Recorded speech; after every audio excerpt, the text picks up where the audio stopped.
the deal with the Wario apparition? Alright, let's dive into one of the creepiest urban legends to ever haunt a video game, the Wario apparition.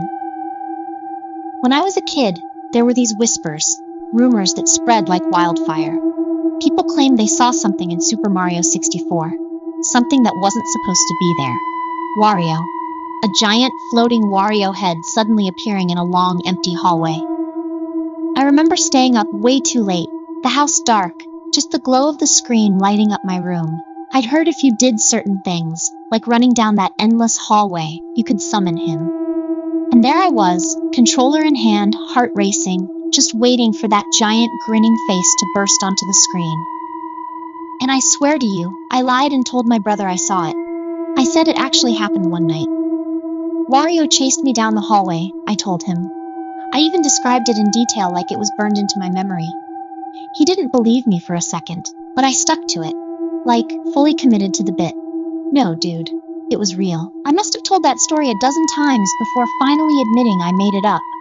And even then, I think a tiny part of me wanted it to be true. Because the Wario apparition felt real. It was like the spooky cousin of El is Real. One of those N64-era mysteries that made games feel bigger and more alive. Something about the atmosphere, the low-res graphics, the empty rooms.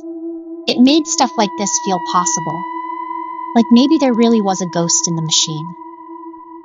And let's be honest, Wario already looks unsettling. The huge nose, that greasy mustache, the evil smirk, add in him floating out of the void and chasing you down a hallway?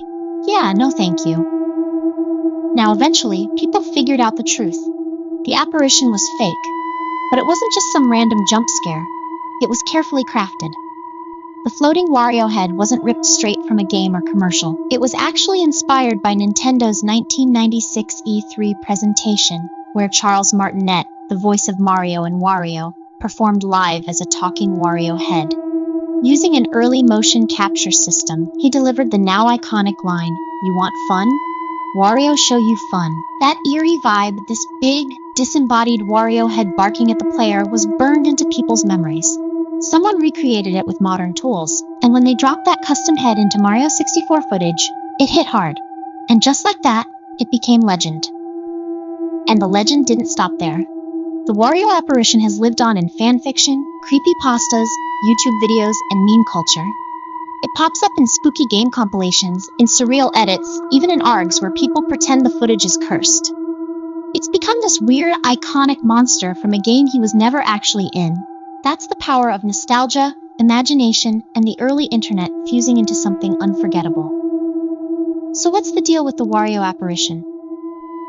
It's the perfect ghost story for a generation raised on cartridges and CRTs. A weird, spooky slice of gaming folklore that still haunts our memories today. What's your deal with the Wario apparition? Did you ever try to summon it?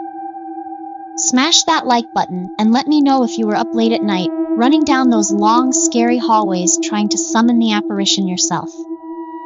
I'll see you next time.